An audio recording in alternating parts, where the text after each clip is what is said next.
Huge thanks again for everyone joining. So let's go straight to the Patreon questions. I think we've got quite a few today, actually. AB says, if you had to compose an all-time 11 of players whose last name starts with the same letter, which would you choose? So he's gone Sober, Smith, Stain, Bradman, Botham, Border. So we all understand the idea. It's funny, I saw this and I was wondering if you might have just picked the two letters where the most players automatically, come from, if that makes sense. I was trying to think of bowlers that start with R, for instance, where there's, enough of them. And I went through the list. I do think that maybe the S or the B's might be the best one, and you either lucked onto that or you worked it out yourself. Based on that, you got Sober, Smith, and Stain, Bradman, Botham, and Border. Yeah, I feel like based on that, I reckon the better team might be the S's.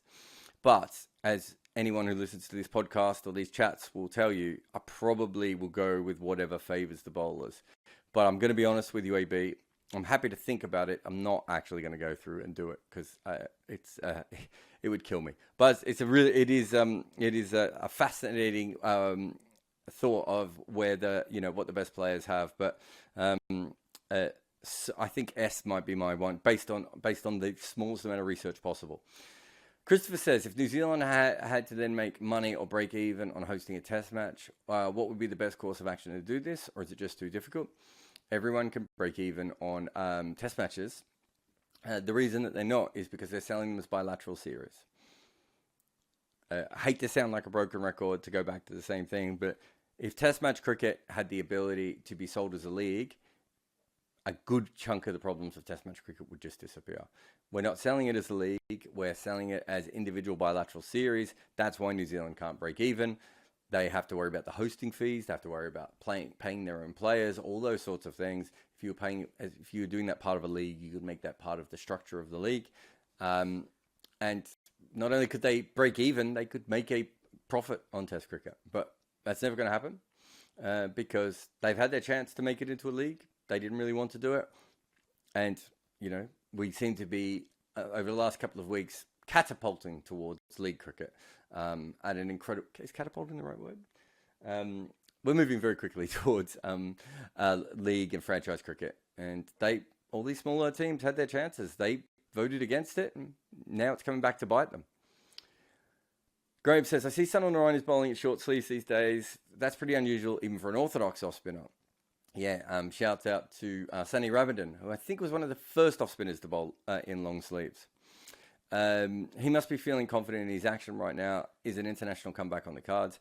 I believe the international comeback has been stalled more by fitness than anything else. I'm trying to think of... he would have a pretty good relationship with Will Simmons. I think there's certainly a fitness element to Sunil Narayan's comeback. I got the feeling over the last year or so, he's been open to playing international cricket again. Obviously, in that period, they've also had Akil Hassan coming through.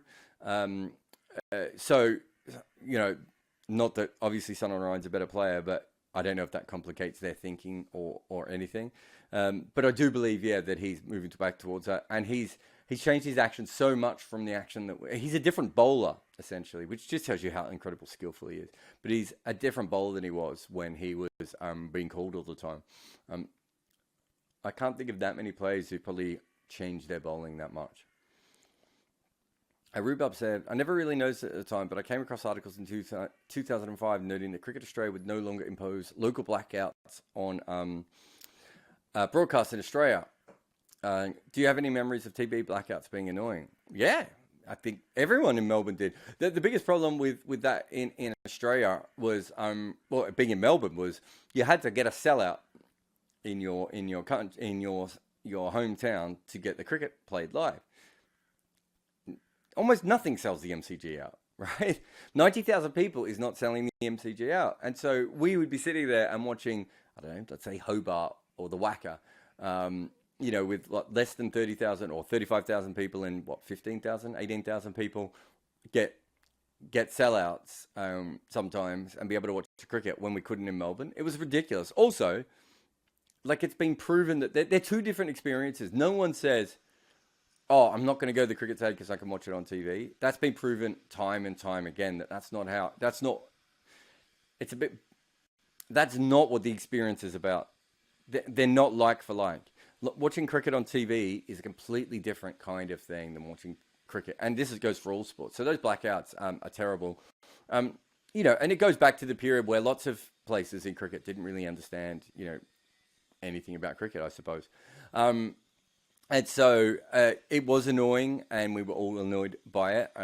Probably more so in Melbourne than anywhere else. But at a similar period you had in India, the cricket board had to pay to put cricket on the TV. So it does show you how far we've come in such a little amount of time. Ian says, the first 99.94 podcasts on West Indies and India have been great. Thank you. Obviously, rush over. West Indies on 99.94 and India on 99.94. I think the Indian podcast might have 3 podcasts up. Maybe the West Indian one has 4 podcasts up. I've been shocked at how good they've been, considering we're just starting and everything's going. Sarah and Nikesh are a terrific pairing together for being so different to one another. What countries have we got coming next? Feels like an ad. Thank you, Ian. This is like when someone asked me about Manscaped. I put a lot of time into pairing the right kinds of people. There's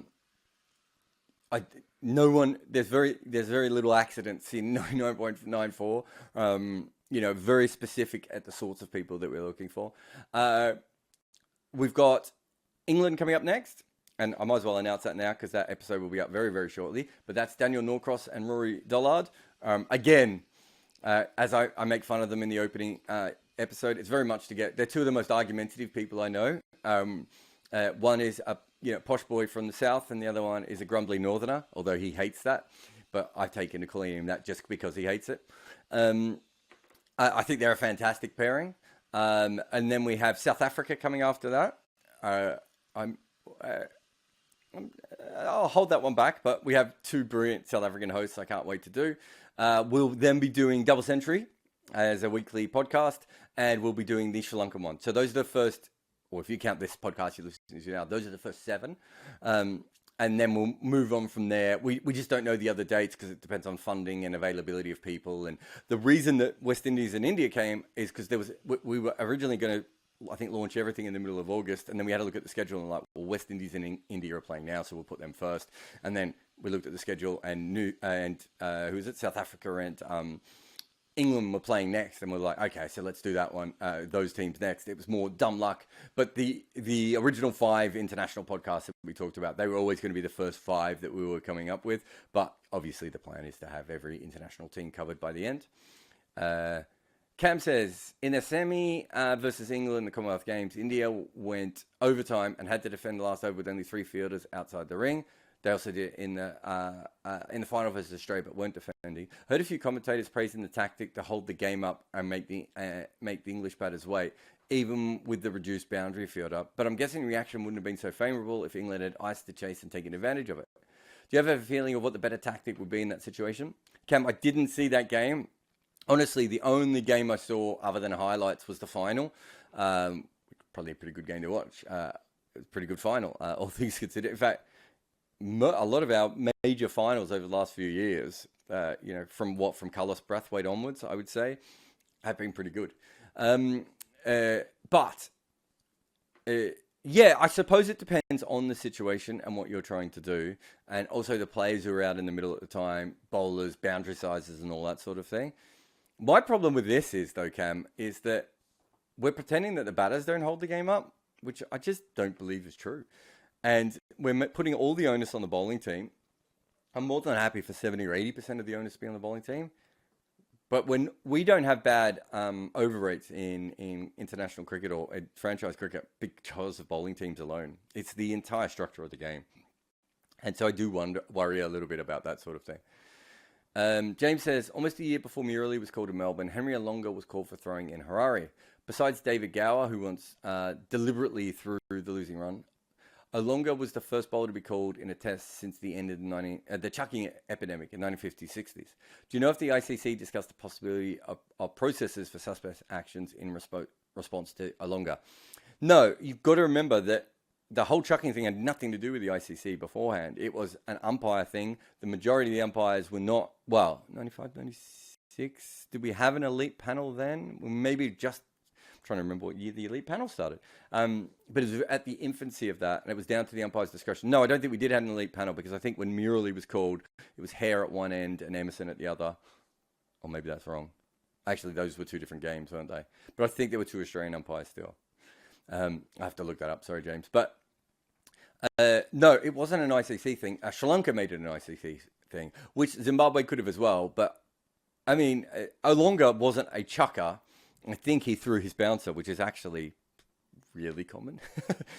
Incredibly common. It's probably some of the greatest bowlers. In fact, I've talked to some of the greatest bowlers of all time who've admitted that, sometimes they did, not even on purpose. You talk to bowlers candidly, fast bowlers candidly, and they're like, sometimes you hit the crease wrong and you chuck. So it certainly does happen, and I think Olonga was more along that line, although he was doing it repeatedly. But Murley becomes a political issue because Sri Lanka are like, this is nonsense. And, if you look at Olonga, his was slightly different, but there was another bowler in Australia called Troy Corbett, who has a list day bowling average of 11, who's one of my favourite bowlers when I grew up as a kid. He's called, I don't even think he was called in a game, but everyone thought he was a chucker and he stopped being picked. What does he do then? All right, there was no, and this is what Sri Lanka was saying, as much as they didn't think he chucked, they were also saying, what's the process here? One umpire says he's a chucker and we can't play him anymore, or we have to play him in a game and hope that the umpire's on side. Like, it was such a silly system. And so I think if Zimbabwe, and I'm trying to think when Prida Chingoka first got involved. So there was that period which Zimbabwe had an incredible amount of political power in the cricket, because they were like the swing vote between between Asia and non-Asia, I suppose, at the time. I'm not sure if Chingoka was massively powerful at that point, though. That might have just been before he sort of became that swinging vote. But that was, if he'd have wanted to, I think a similar thing would have happened. The system was stupid. Let's go back to Troy Corbett. So people think he's a chucker, and so he never plays again, rather than Victoria picking him and trying to fix his action. Ian Metcalf, I think I've got the book around here somewhere. If you're watching on video, I'm now looking at my books and not finding it. But so I think with that, the ICGC weren't involved. So I think I wrote in my book that one of the best things that happened out of it was that no matter which side you come out of the Murley conversation, science starts to take over. We start to look at it from a educational point of view. I remember Tom Sole, when he got called for Scotland when I was out there, and he was obviously really upset. But I thought his action was probably, a little bit troubling. But, then you start talking to people and you realize, okay, well, we can do this. We can get you with this person. We can start to look at this. Those are sorts of things that didn't really happen in Ian Metcalf's era, Troy Corbett's era, many other bowlers who got called for chucking. All the players who played a whole career with suspicion. I mean, I mentioned Sonny Ramadan before. There were English spinners that admitted that their actions degraded. I know Syed Ajmal said some funny things about chucking, but I remember when I interviewed him about it, I think this is right, he was like, he couldn't believe that he'd gone from not throwing to throwing that much. Or from maybe a bit flirting with the angle to throwing that much. And I've talked to a lot of bowlers who've said the same thing when they were called, just looking up and going, what? How did I manage to do this? So what Sri Lanka did was basically force it to be looked at more professionally. And I just don't think Olonga continued to play anyway, didn't he, for quite a while. Olonga's thing was individual balls. And that's something that we don't talk about a lot. There's a lot of people who have just flaws in their actions that need to be fixed. So Shane Shillingford, I would have thought, would have been a player that his action looked so flawed, it would have been really hard for him to legally bowl, is my guess, consistently. Pragyan Oja is probably another one off the top of my head. Just their actions just had that flaw within it that it becomes very, very tough. That's a little bit different to someone like Sunil Narayan, where some of his deliveries are like that. It's a little bit different than some of the other, like someone like Henry Olonga and some of the other bowlers who've gone through that system, who are like, okay, it's one ball, or it's actually when I do this, or it's actually when I get tired, or it's when I try and bowl faster, and all those sorts of things. Once you start to learn the different parts of it. So it was a political thing, but from that political thing, I actually think it's brilliant that we're in a much better position than we are. Yay, politics.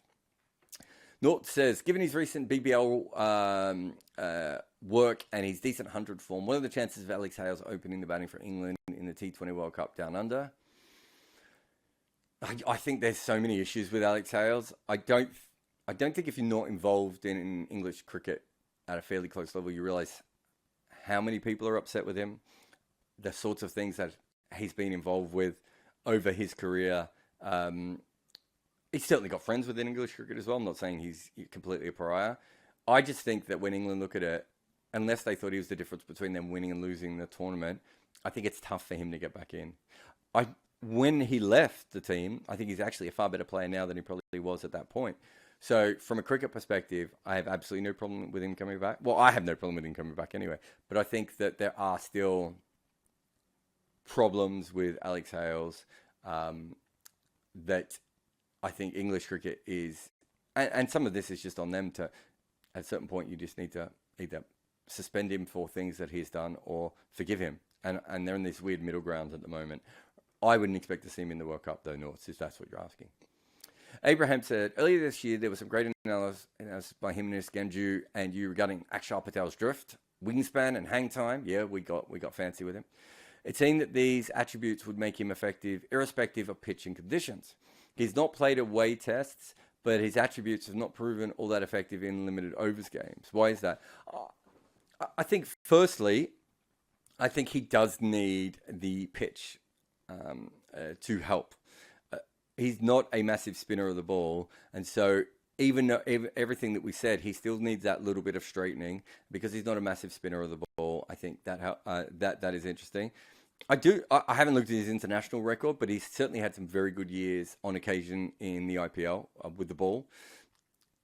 I think that a lot of the things that we were talking about probably make him, and this is weird because I think everyone thought of him as a white ball bowler until he played Test cricket. I think a lot of the things he does are probably more important when you're trying to play him straight in a Test match than they are when you're trying to slog sweep him in a limited overs game. My memory also is that he struggles a lot with lefties. I think that's right. I'd have to go back and check the numbers. And because he does struggle a little bit in the 70s, I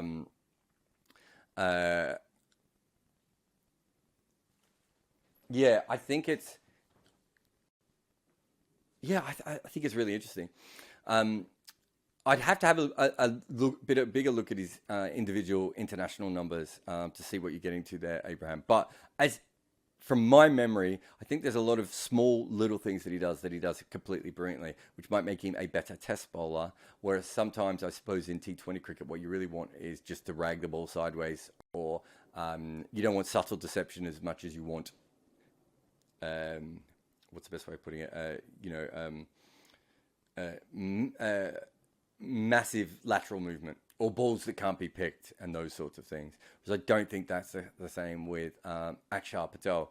But there are, when you say that, all those things that we're talking about are really handy, remember that Vernon Philander doesn't have a particularly good T20 record. And we've got other incredible seam bowlers. I mean, Kyle Jamieson is just as much of a freak physically as Akshar Patel is in his dimensions and what he does. Kyle Jamieson is not a particularly good T20 bowler at the moment. And so those sort of subtle skills that he has when he can sit in a, if you think of Akshar Patel, it's really pitching every ball on off stump and hitting leg stump. And with Kyle Jamieson, it's probably the outswinger and the in-swinger outside off stump. Those are really good test skills to have. Do those two particular skills transfer over perfectly to T20 cricket? It's not that they couldn't be better T20 players, because I think they can, but I don't think it's as a natural a fit. Just remember, if you want to put your hands up in the room and ask any questions, just got a couple more Patreons. So speaker requests, put them up, and I'll get to you in a moment.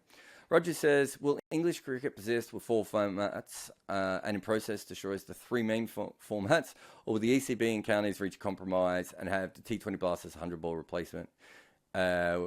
Yeah, I don't know. I think if I was, I mean, you wouldn't do half the things ECB had done, but I think if I was in charge, what I would want is a really strong second tier tournament that probably would be all the counties, because that's what you want. You want more players to get the opportunities, and then you pick from the best to go. And I think I would look at the 100 ball format in this, and I'll tell you why. If you look at what they did with the Pro 40, how they won a World Cup basically with a lot of guys learning how to play cricket and 40 over cricket. So we know that the skills are vaguely transferable, and in some ways, 100 ball cricket might give you unique views and slightly different styles in the way that you play. So I don't think that that's the end of the world. Maybe the trickier rules, obviously, but I mean, the Big Bash has some weird rules as well. I think a lot of T20 tournaments around the world, are going to probably get some funky rule changes over the next couple of years as the hype over T20 cricket dwindles down a little bit. So you might get that anyway. So I could certainly see why you'd have a really good second tier tournament that is similar to the first tier. So you'd keep your 18 counties, but maybe you would go towards 100 balls. I don't think there's anything particularly wrong with that. I mean, as I've said before, 100 balls, 120 balls, it's mostly marketing, isn't it? Neil says, what is your personal biggest and most memorable moment while playing cricket? And conversely, what is your most embarrassing moment? Whoa. I think personal biggest and most memorable are probably very different. Most memorable is probably, that times when I was on the ground when there was all in brawls, or I remember fielding it slip one day. There was an edge and the wicket keeper dropped it and I went behind him and I ran off the slip, turned around, picked it up and threw the stumps down. And their umpire gave it not out. And our fielder picked up the stump and chased him around trying to stab him with it. That's quite memorable. Whether that's my, my personal biggest, maybe it's something different. Obviously, winning grand finals and all those sorts of things were great. There was an innings I played once when our team stumbled into the semi-finals of a tournament by accident. And I faced a fast bowler who was probably 6'5", 6'6", 6'7", at 15 years old, and bowling probably 75. So not out and out quick, but very quick on a synthetic wicket. And I hadn't made a run all year. It was my worst year of junior cricket. And I just decided to just try and stay in. And I think I batted for like 30 overs or something. And he must have hit me 40 times in everywhere right across the body. To the point that about like 2/3 of the way into his spell, even he'd gone from sledging me to coming down to being like, I can't believe that you are just taking these on the body. I wasn't even playing shots. I think a lot for me was great fielding moments, some incredible catches that I've managed to pull off, diving ones in the slips, diving ones in the wicket keeping when I was a wicket keeper, probably any stumping I ever pulled off. And I remember a catch at Silly Point one time that was off the face of the bat, someone driving. That was probably the best. What's my most embarrassing moment in cricket? I've dropped some very simple catches, but I think the one that haunts me the most is I played with this guy called Anthony Frangos, and hopefully he's listening. He won't be, but he was this incredible. He's the sort of person, if he played cricket from a young age, I think really would have gone on to be a really good cricketer. But I think he played his first game at 26 or 27. He's a natural athlete. These big end swingers, bowled at a really good pace. Didn't always know what he was doing, but lovely guy. We put on some great partnerships in the tail. I used to love bowling with him. And I had stopped playing cricket for work. And I came back one game and he was playing. And he took the first 9 wickets in this game, in this innings. And so he was on for 10 and I was feeling it slip. And that's my best position. He got a simple edge. I've probably taken off him alone 15 or 20 catches in my life because I played so much cricket with him in the end. But I hadn't played in a while. Absolute sitter, straight in, straight out. And we went up the other end. And my friend, we were actually playing against a team where my friend was playing, and he got clean bowled. And so I left Franger on 9 wickets. That really bothers me because, we played so much cricket together.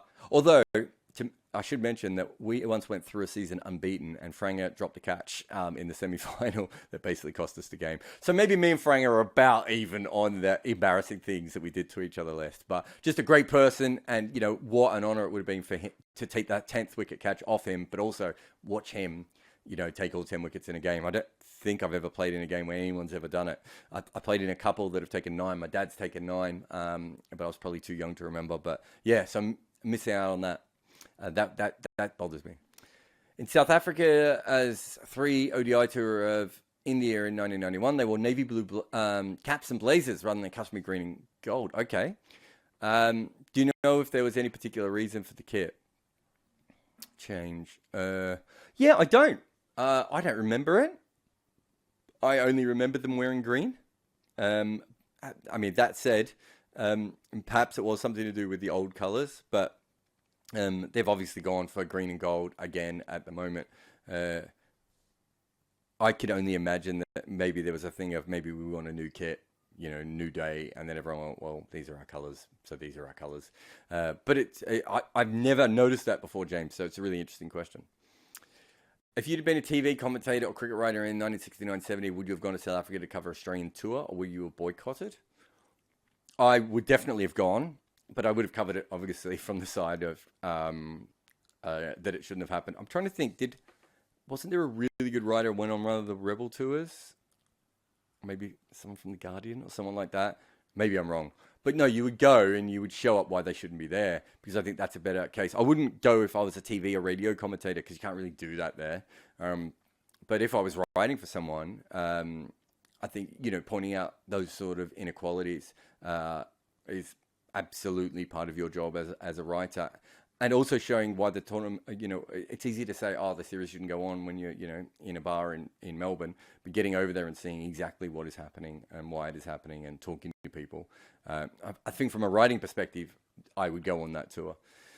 Ross says, are people making too much of Trent Bolt's decision, or we look back at it as a tipping point between the value of international and franchise cricket? I don't think, well, what's the best way of putting this, Ross? It seems to be, of recent times, we are speeding towards something that, I probably started writing about when Dirk Nannes went freelance when was that, 2008, maybe 2009. So on that decision, I suppose, Trent Bolt isn't doing anything that we haven't seen in cricket for a long time. The difference is that it is Trent Bolt.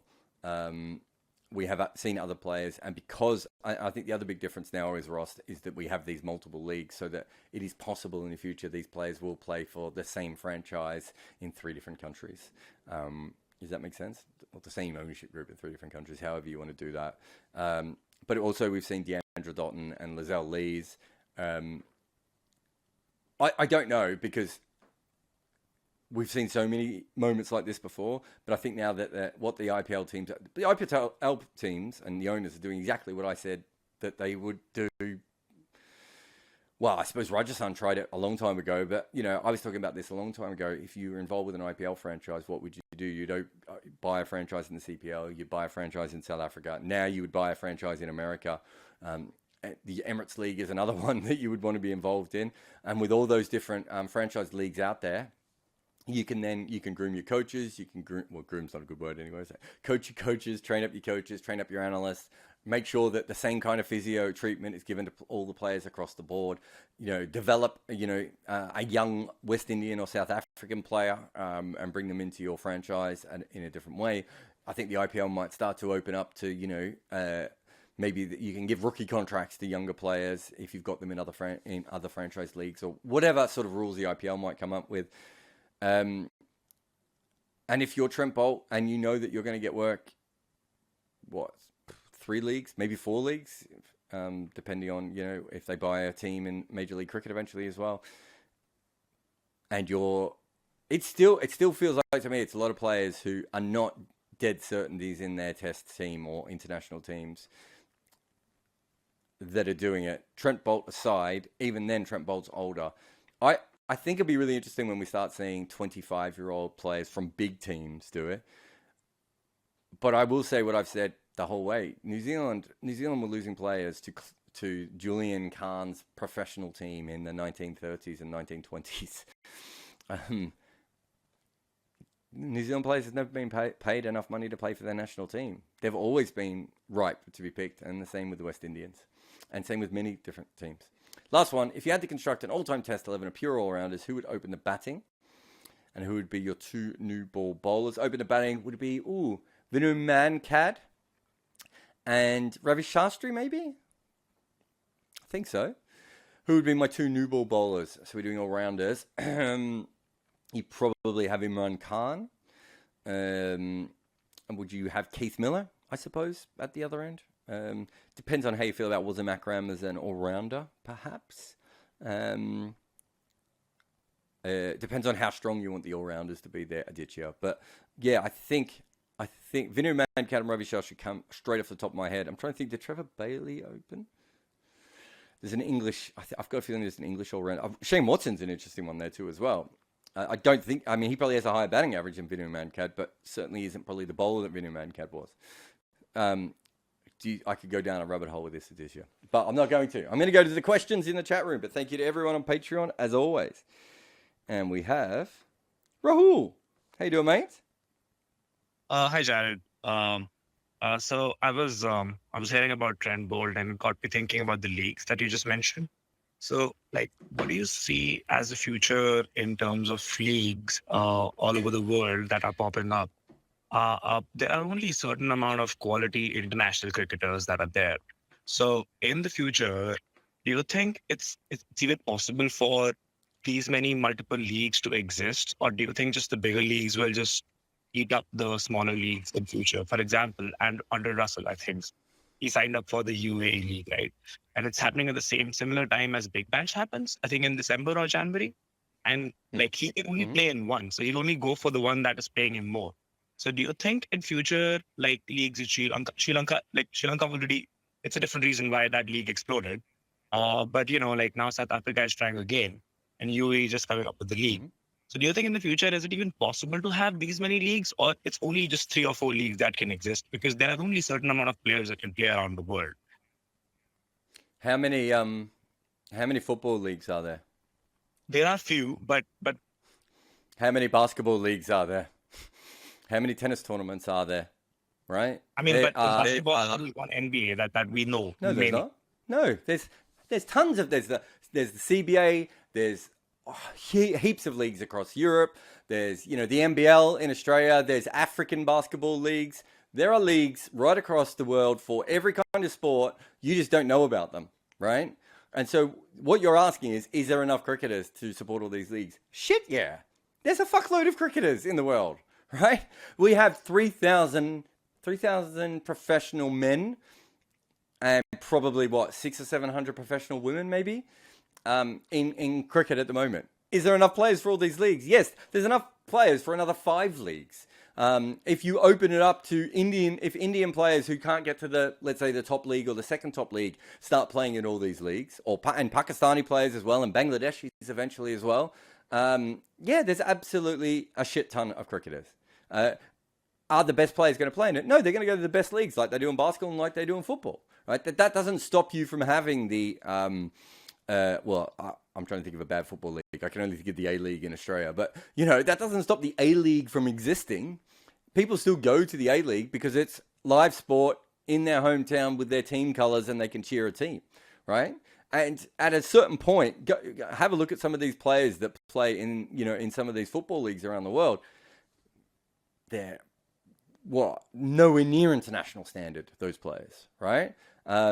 And yet sometimes they get huge crowds and it's still the local team. And, I live in the UK. You certainly get that sort of stuff. The Israeli basketball league has some really good players in it, but it also has a bunch of people who probably not so much. The Turkish basketball league is famous for having, 5 good players in it and a bunch of guys who smoke during their timeouts, right? Which is probably a bit unfair on the Turkish basketball league. Turkish people still go to Turkish basketball. People still watch it on TV. Most importantly, especially in cricket, people still bet on it. These things still exist. They're still out there. So yes, there's always going to be more cricketers than you need. then there will be people that want to watch them. There's always going to be hundreds of people who are desperate to get into professional cricket in any level. What do they have in minor league cricket in America at the moment? 25 teams, 28 teams. It's a semi-professional league. Maybe one day it becomes a professional semi-league, if that makes sense. It's probably never going to be professional. There's always going to be people who are willing to put on hold their university dreams, their job dreams, their aspirations to try and become a professional cricketer. And as cricket grows, we haven't even tapped into most of the world yet, Rahul, have we? We haven't even. I remember talking to Neil Maxwell, who I think set up. What was it? Punjab, maybe? Whatever, the Kings, whatever they were, the first iteration. He set up one of the IPL teams, and I talked to him not long after that. And he said to me, do you know what my biggest problem is, Jarrod? I want to be able to pick the best Brazilian cricketers in the world and the best German cricketers. And at the moment, I can only pick from 10 countries. We're now getting to the point where we have Afghanistanis and Nepalese players and Singaporean players and Namibian players and Scottish players and American players and Canadian and, all these different places. And, you look at the Fair Break tournament with the women and, them giving women from countries that we don't even think of as partially being cricket nations. Yes, there will be enough players and there'll be enough to do those minor leagues. Whether those leagues work or not is a completely different thing. Right, because not all these football leagues around the world. It's like money. How does money work? If not a lot of people are watching it, will it able to survive? That's my only question. That's what I'm thinking. Yeah. Remember though, when you say that, what's not a lot of people?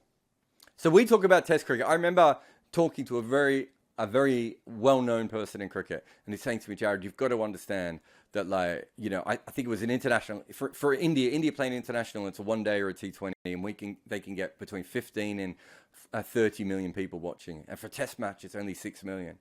And I said, do you understand what 6 million people is? Do you understand how many people that is to act for any TV company in the world, even in India? 6 million is a massive amount, right? If you're talking about Sri Lanka, what are we talking about? The Big Bash audience is what?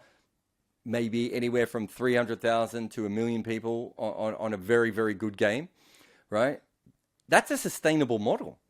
These things are sustainable models.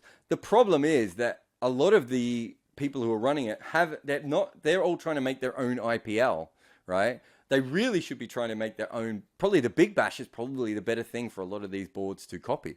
And instead, they're going after the model that they can't replicate. They should be looking for models that they can replicate. Even the Major League Cricket is quite interesting in that it's a slightly different model. And you do see, occasionally new leagues coming in. But are you saying that we can't? I find it very hard to believe that you can't come up with a model where you get 200,000 people in Sri Lanka to regularly tune in and watch a game on TV with 10,000 people occasionally filling the stands night after night for a month or 3 weeks or however long that. I'm sorry, I just don't see how that's possible. So smaller investment and smaller profit. Essentially, that would be a good model rather than huge investments and looking for huge profits like IPL does, essentially. Yeah, I think what happened was a lot of them thought that they could be the next IPL. They thought they could do. Lalit Modi did a lot of brilliant things, but what's the best thing he did really is he found a product that was already going to a huge profitable audience, right? The Sri Lankan cricket audience or the South African cricket audience is not the same. So what you really have to be able to do in those places is be like, how do we do this? And I think one of the best ones has probably been the CPL. They're not filthy rich as a cricket board. The CPL is privately run, but they are very, very clever at screwing their heads on correctly and going, okay, this is what we need to do. This is what we need to do. But we're never going to try, if we can get into the American market, which they tried, hasn't quite worked for them. That's a really successful model, the CPL. And I don't think, that Major League Cricket probably raised more money in 1 year than CPL's ever raised, would be my guess, right? And the CPL model is a really, really good, tight little league. That's not how all these leagues are going. And the other thing that they do is they end up throwing money at international players.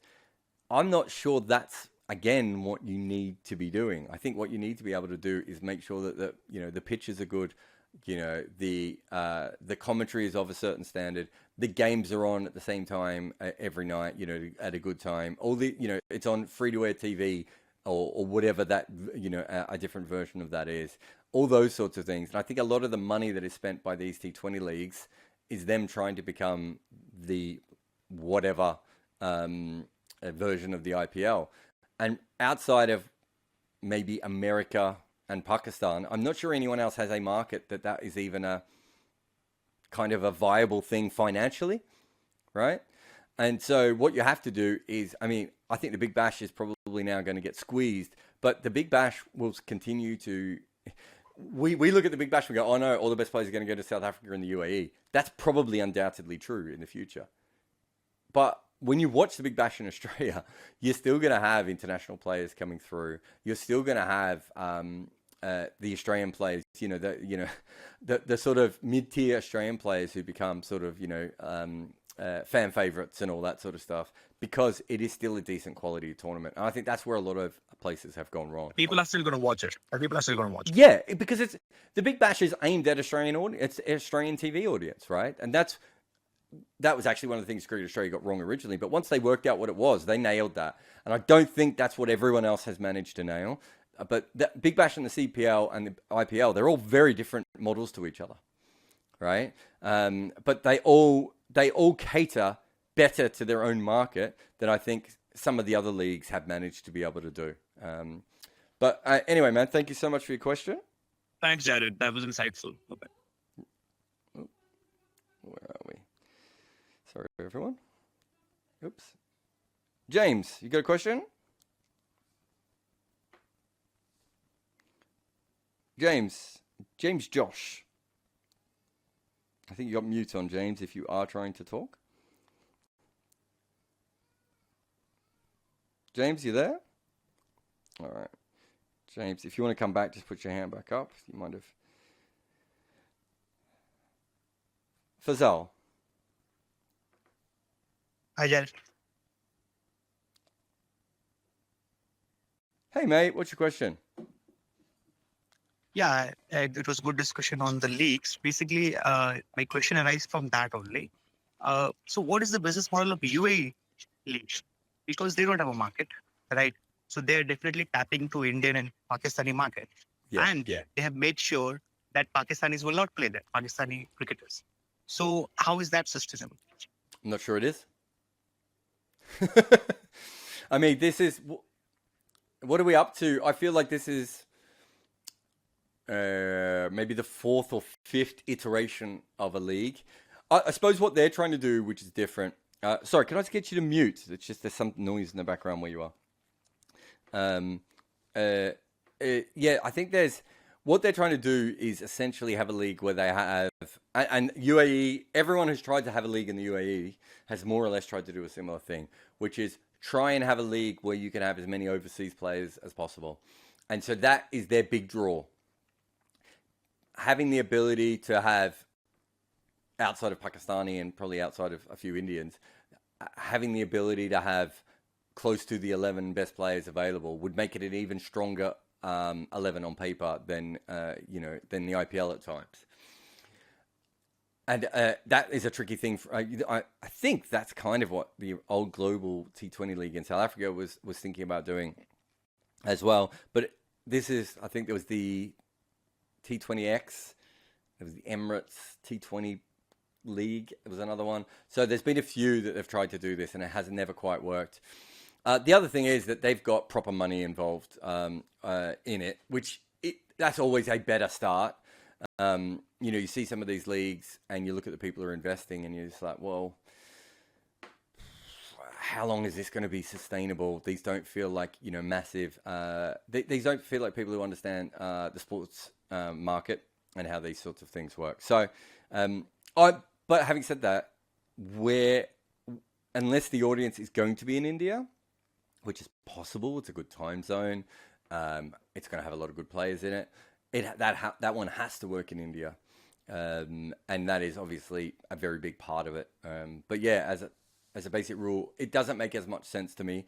But maybe if we have a league where we have, 8, 9, 10, 11 of the best players in every starting lineup, maybe there is something to that means that it does break through and people in Asia watch it, people in the UK and South Africa watch it. But the reason the other leagues work is you've got a game in prime time. And it's your hometown boys, even if it's not your hometown boys, etc., playing. So this is a separate model to this, but based on, and this is why the boards don't like it. That's why they're fighting it at the moment. But based on the fact that you can have more international players. Thanks for your question. Oh, James has come through again. I think he's just written something in the chat. Let's see if he can get up. Hey, James. Oh, James is not working. I'm going to read out James's question from the chat. Not in James's voice because I don't know what that is. Who's batting in your all-time T20 international team? Totally overlooked domestic records, so no easy picks of Gale, Andre Ross, you pick them purely based on international records. I'm going to be honest, James, I have no idea what anyone's international records are. I just never look at T20 international records. They're so fluky and they don't mean anything realistically. But I think I've got a feeling that Paul Sterling, Martin Guptill, Aaron Finch have exceptional T20I records. I think that's right. I feel like I see their names a lot. I can't think of anyone else. I mean, geez, does Watto have a really good T20I? I know he's had some great tournaments for Australia, but I'm not sure if his overall numbers were that particularly high. Who would you have? I'm trying to think from England. Bairstow got really good record at T20I. Feels like he should have. I tell you what, let's. Trying to think of someone in South Africa. Does AB de Villiers? No, he doesn't, does he? Oh God, that's annoying. Yeah, I'm really struggling, James. It's a good question. They're just not numbers that matter. I mean, the IPL is not every game is stronger than international. Obviously, especially when you get to the finals of international tournaments, that generally the finalists are better than IPL teams. But an average international game, especially with the amount of players who are rested and don't play, I mean, put it this way, before a tournament, it's very rare for me to even look at international stats because Australia never play their full strength team ever before a tournament. The last tournament, they were literally picking random players hoping that it would work. And it did. They won the World Cup. Teams are resting players all the time. You usually get two teams resting players at the same time. Because there's so few T20 internationals, you don't get a situation where someone plays a lot of them because teams are usually trying new players and all sorts of things. So, and then on top of that, you have players with incredible. So Mark Adair, I'm pretty sure this is true. Mark Adair has absolutely brilliant T20I numbers, and Mark Adair is a really, really good, especially a new ball bowler in T20 cricket. But can't really bowl at the death, and I think the higher the level he plays, if he doesn't take wickets with the new ball, I think you'll have problems with Mark Adair in franchise leagues. But look at his international numbers. And there's a lot of players out there in a similar way. But Dawid Malan is the real reason that I don't trust them. Dawid Malan is not the world's best player. He would play for England and make a bunch of runs and then go back for franchises and really struggle. And we know that week in, week out, he's a really good T20 player, but he's not one of the world's best. And yet his T20I numbers, and I don't want to say fluke.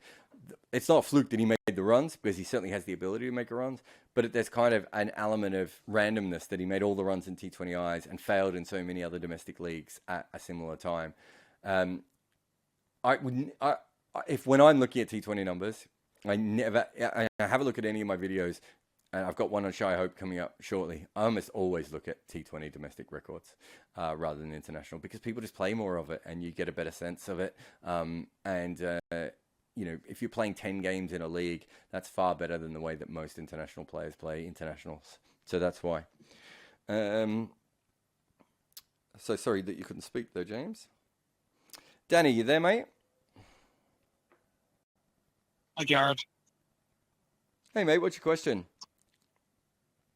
Um, I'm a bit more happy with the England test side now, but I'm not. So I was just wondering what you think about selecting players with very poor first-class averages for Test-match cricket. Because the average is only 30 in first-class cricket, and now the average is 25 in Test cricket. So do you think that's always a bad idea? I think that if you can't, sorry, could I just get you to mute? You've just got your kids in the background, or Peppa Pig, whatever it is. I think that with someone who averaged 30 in first-class cricket, you are picking them on the hope that they know how to make professional runs and they haven't worked it out. And I think making professional runs is an art in itself, almost separate to having test batting qualities. So I think you might have cut out. I'm assuming you were talking about Zach Crawley. So Zach Crawley has some very obvious parts of his game that make sense if you are looking at a scouting report for a test cricketer. But what he doesn't have is the ability to churn out consistent runs, which means that there is probably something, I would say there's something missing with his technique, but I also think there's probably something missing with the way he executes his skills that means he can't consistently make runs in a professional environment. Now, I don't think he's going to end up his career out with a first-class average of 25 or 30. I'll be very shocked at that. I think something will eventually click over. But I do think there is something to be said for that, which is a little bit different to bowlers because you kind of want to pick bowlers right. I always think of Ben Hilfenhaus, of someone who probably by the time he played Test cricket wasn't the Ben Hilfenhaus that those of us saw at Shield level. I think a lot of people now look at Ben Hilfenhaus and go, fast medium bowler, swung it okay. When we saw him, he was bowling at over 90 mile an hour outswingers. And was almost unplayable for, a year and a half, 2 years there. So you almost want to pick him the minute that happens because he now has a stock delivery that should bother everyone in the game. That's not how batting works. I think there is an element of batting where you want to see that they can make consistent runs at the professional level and then bring them in. And I don't want to pretend that... So first-class cricket, in some ways... is a very flawed metric to work out if someone's going to be good in Test cricket. But failing at first-class cricket probably tells you more often than not that someone isn't going to be successful at Test cricket. And I think that's the issue that I kind of have. And I always put this out there. I don't think there is a player who had a successful white ball run but really struggled in Test cricket with the bat who's ended up becoming a really good Test batter. So it's been tried quite a lot. England have tried it a lot. Australia have tried it a few times. I'm trying to think South Africa maybe. I'm trying to think some other teams probably have played around with it as well. Maybe New Zealand a couple of times. But I can't think of a single person who's been able to do that. And let's look at someone like Aaron Finch. There's a reason why Aaron Finch couldn't consistently make runs in first-class cricket. I don't see how that reason goes away when he plays Test cricket. And I do believe that is an issue. And that's one reason why I've always believed in Johnny Bairstow. Even when his test average has dipped, is because I know he can make runs in first-class cricket. And I know how good he is in white ball cricket. I'm willing to say that, yes, he has flaws and he might never average over 40 in Test cricket. But he has the ability to do something that others don't. He still has to be technical flaws. And he's still going to go through huge periods where he doesn't make any runs. But that's why I would never have brought Just Butler in the first place, because I thought it caused problems with Johnny Bairstow, blah, blah, blah, blah, blah. So I think that's essentially why I have, why I look at it. But at the same time, first-class cricket is so incredibly limited. It is so incredibly... realistically, first-class cricket should set you up to be really good at first-class cricket. Test cricket it's an extra day. It's on much different kinds of surfaces. And I've said this a lot before, especially for batters. In first-class cricket, if you have a flaw, you can hide it because you might only play that team twice a year and the bowlers might have forgotten it. Less so now with analysis, but certainly traditionally. Whereas, you remember talking to Eddie Cowan when he faced Zahir Khan, and like the third innings that Zahir Khan bowled to him, Eddie Cowan's like, he's worked me out. And he then realised he had another, 2.5 tests facing Zahir Khan. That doesn't happen in first-class cricket. So there are specific things that you have to be able to handle that you don't in first-class cricket.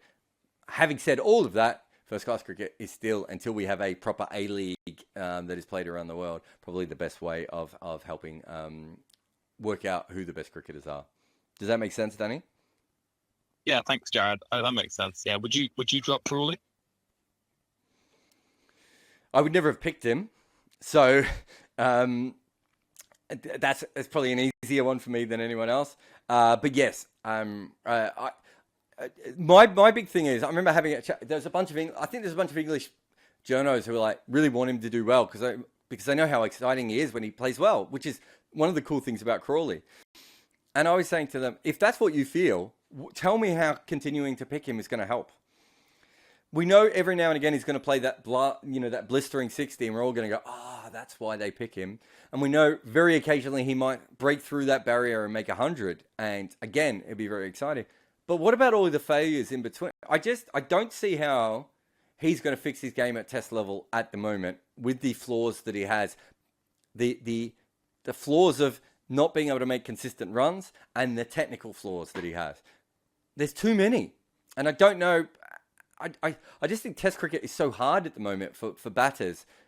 I can't see how that's a good idea. And the same with Hamid as well. I just think what happened with Matt Renshaw, and he might never come back for Australia, I thought made a lot of sense because when they got him in there, they took a chance. Then they realized how limited he was. But he's gone back and he's really rounded his game off. And I think he would now be a much better chance of coming back and having a really great career for Australia. Had they kept him around, I think they could have absolutely destroyed him. Thanks so much for your question, though. I think we've got a couple more. Keshuv, you there? Yep. Hi, Jarrod. How are you? Yeah, I'm good, mate. What's your question? Yeah, so just happened to watch your video on Commonwealth Games today, how Indian women lost. So I just felt one of the reasons why Indian women have been choking in these, pressure knockouts and semi-finals or finals is they do not really have a women's IPL or a high-pressure tournament where, they can. There's a lot more at stakes than playing bilateral and everything. So do you think it stems down to these factors as well that, Australian women they've been literally dominating because they have a proper, much better structure in Australia with a proper women's BBL. So how much of all this stems down to having that tournament? How have the Indian men's team gone over the last few tournaments? Yeah, so that was going to be the part B of my question. Do you know what I mean? So, yes, on a very basic level, it would be better if they had a proper tournament. I don't think they're as good as some of the better teams anyway. And I think that what happens sometimes is you see them get... It's a bit like... I'm trying to think. It's a bit like watching Ireland this summer. I don't know how much of Ireland cricket you've watched recently. Ireland get themselves into a lot of good positions. And there's been this sort of thing that Ireland chokes and Ireland can't handle the pressure. What happens is that Ireland can get themselves into a good position, but they're a very limited team, right? There's a difference between getting yourself into a good position and being a consistent threat to your opposition. And I think that having watched a bit of India in the one-dayers and the T20s when it comes to the women's team, I think there's a lot of flaws within that team. Now, you might be able to iron out a lot of those flaws if you had a professional competition. On top of that, why is Australia the best team in the world? Because they have 80 professional women to pick from, right? And everyone else has 25 or 30 or 40 at most, right? So Australia is literally training women how to be professional cricketers while everyone else has got a group of 15, 25, 35 that they have decided are there and thereabouts. So that is a huge advantage as well. But I mean, looking at that Indian side, I just felt it was a limited side that played really, really well. And both teams struggled at the end of that game. So I think it might sound silly, but that little bit of bad luck when Harmanpreet hits the ball into a helmet probably is the difference. And they might have beaten Australia, but they also might have, not luck is the right word, but they might have been flattered by beating Australia, right? If that was the case, because I think Sarah Wira said an incredible stat, and I'm not sure if it was a one-day or T20 stat from the women's team, but the top 3 or 4 averaged something like 45 or 50, and the rest of the batters averaged or the next 4 batters or something averaged less than 15 or something. I can't remember what her number was, but I remember hearing it and going, what the hell?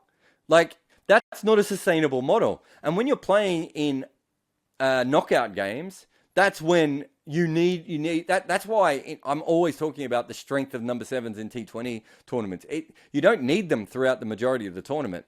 But when you get to the final and you lose 3 wickets in the first, 8-9 overs, you want to have a strong number 7 there. Otherwise, your batters at the crease are going to block because they're going to be terrified that the number 7 is going to be in really soon. And watching what India did the other night actually reminded me of a game where Melbourne Stars, when I was the analyst for Melbourne Stars, where we lost the final against the Renegades, where we knew we went in with a batting lineup that was one too few. And because of that, the top order players batted within themselves a little bit more than they had to. When we lost the wickets, we couldn't catch up, right? And we were ahead of the game exactly the same way that India was. But once we lost a bunch of wickets, there was a natural slowdown, and that was it. We just never got back into that game. And you see that a lot with batting lineups that aren't very deep. To go back to your original point, would they have as weak a batting lineup if they had more professional players to choose from? I would probably suggest not. But, that's a hypothetical. But what isn't hypothetical is that if they had 50, 60 or 200 professional women, which they probably should have in India at the moment, they should absolutely be, if not the best team in the world, but a far better women's team than they are now. That whole thing of, they need to get better so that we have a league, that's the opposite of how it works. And I think the Australian cricket team have completely proved that in the way that they've gone about things. Yeah, but just putting now the men's team into perspective a little bit here, like I always said, if the women's team were having the luxury of an IPL for them, but the guys have been playing the IPL since 15 years now, and they have been choking in these big finals, I think, after 2013. So do you think it's for both of them, is it a bit of a mindset thing that a billion people are having so many hopes on us, and that's one of the things that really gets the better of them in these nervous knockouts? There's a very important thing that you need to know here. I don't believe in choking. Okay. I think it's a nonsense phrase. Australia choked in that game. Completely bottled the end of their innings. What'd they lose? 5 for 36 in 5 overs? Right? Both teams completely bottled that. Australia bottled the first 14 overs. Right?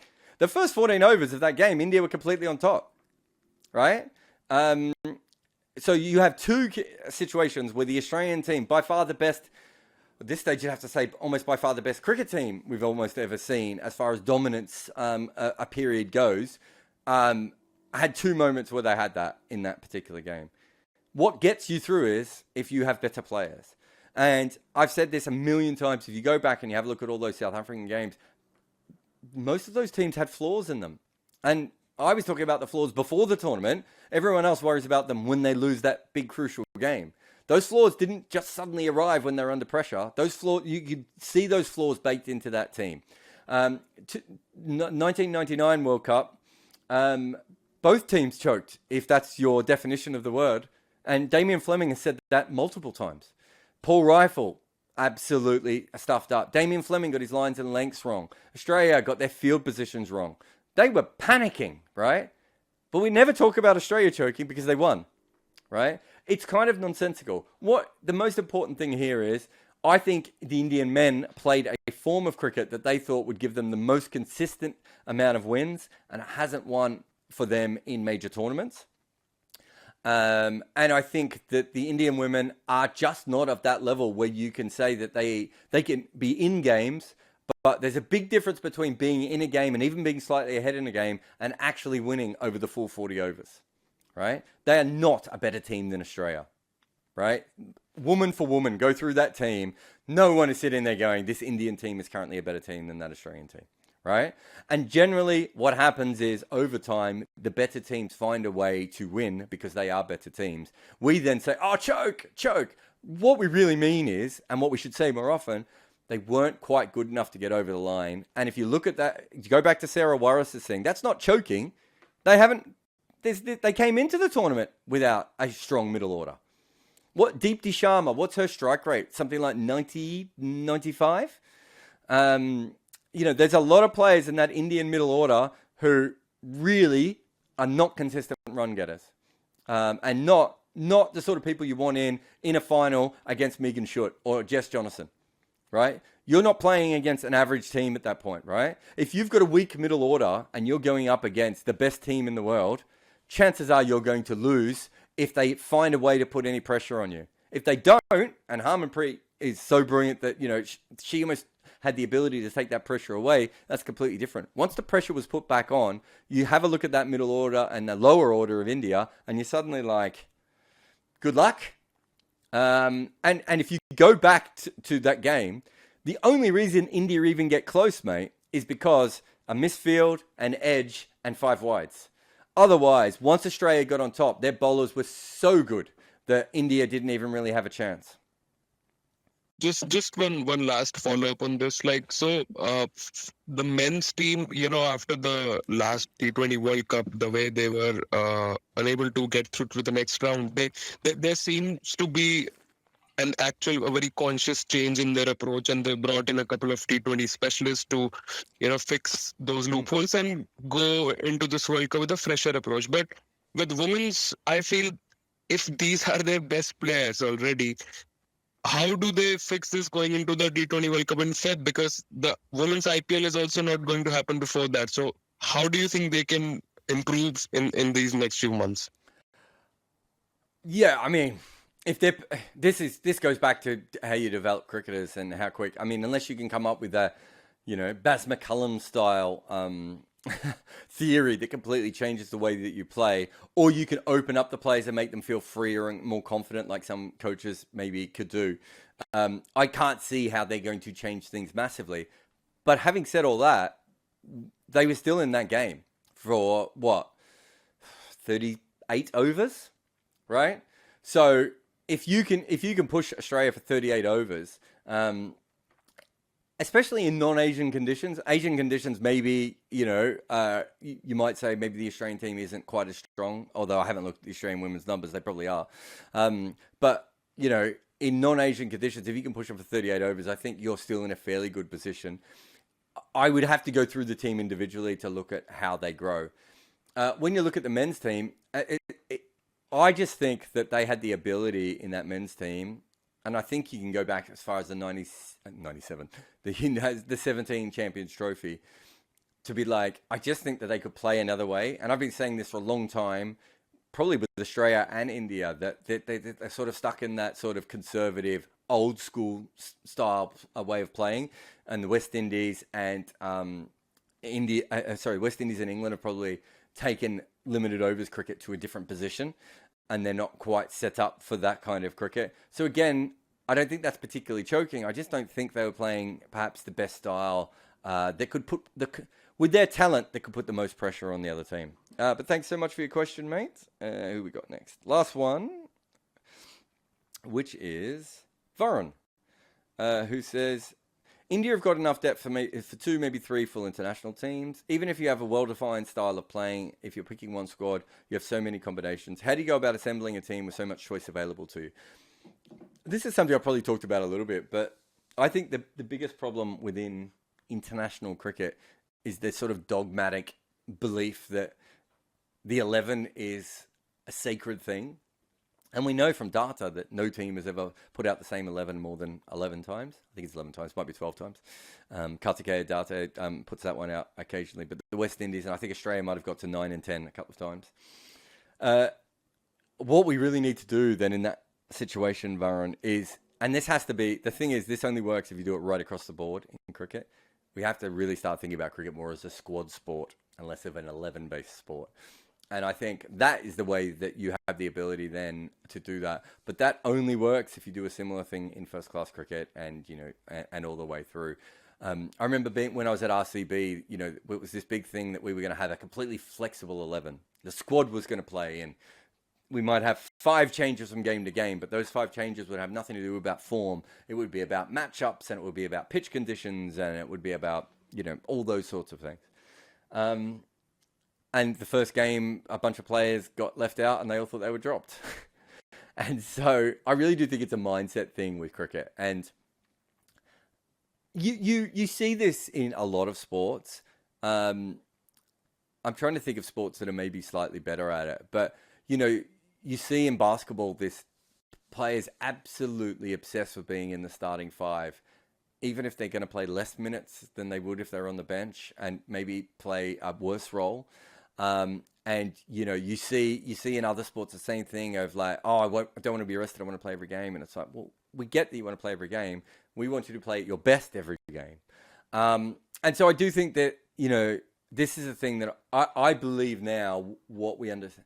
If you take it from, what's the best way of putting it? If you take it from the 50s, 60s, and 70s, where in those days, your best players played as much as possible, but everyone did, and everyone was absolutely exhausted. And there was almost an understanding that other than a few, you know, iron people, most people were going to play slightly below their best just because there was no other way to do it. I think what we're getting towards in elite sport, and this probably comes from the Olympics as much as anything, and, you know, athletics and swimming and those sorts of sports, is we really want our best players to be playing at their best. And in order to do that, we need to manage the entire squad. And, you know, England is probably the first team to talk about having a platoon of fast bowlers. Sadly for them, even with the platoon, they all got injured. But going ahead, that's kind of what you want, isn't it? You probably want to have 6 players who, you know, who can bowl over 90 miles an hour and have them all at a position where any of them can play at a minute's notice. You want your spinners, you want your specialist spinner in non-Asian conditions and your specialist spinners in Asian conditions. Same with your middle order batters. Same with your opening batters. I mean, one thing we never really talk about is that opening the batting in Asia and opening the batting in England are 2 different jobs. They're not even that comparable. So you know, going to Asia, you might want that sort of Sehwag type middle order player to step up, make sure that they get through, you know, a couple of overs with the new ball in Sri Lanka or India, and then cash in and play the spinners quite well. You might not want your opener who can't sweep or doesn't know how to use his feet or whatever that situation may be. So that's where, I mean, in India's case, as you said, they've got such incredible variety available to them. I think it looks from the outside, and this was maybe towards the end of Ravi Shastri's reign, and I think even with Rahul Dravid, it looks like to me they're looking more at things in terms of depth charts now. And I really do think that is probably the way forward in cricket to get the most out of your international talent and your franchise talent as well. You know, your core 6 players, maybe 8 players if you're lucky, doesn't need to change that much unless they have massive flaws in certain situations or against certain matchups or whatever that may be. But there should be a huge flexibility within the rest of your team. And I think that cricket teams understand this now, but they haven't worked out a way of doing it, which doesn't seem to upset the players. And that causes them huge problems.